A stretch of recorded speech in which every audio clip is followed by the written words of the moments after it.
Ja som kedysi milovala fast food, KFC, Mekáč, Big Burger. Chodila som pravidelne do Anglicka a strašne som sa tešila, ako sa nažerem.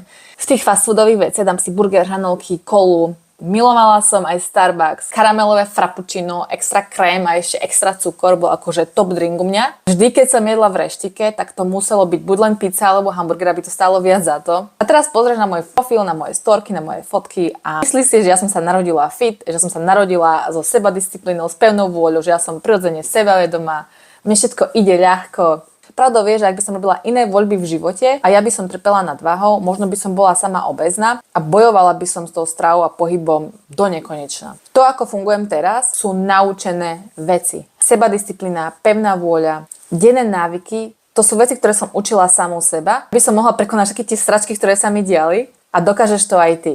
Naučím ťa to, stačí, ak hodíš dole slovo coaching a ja sa ti ozvem.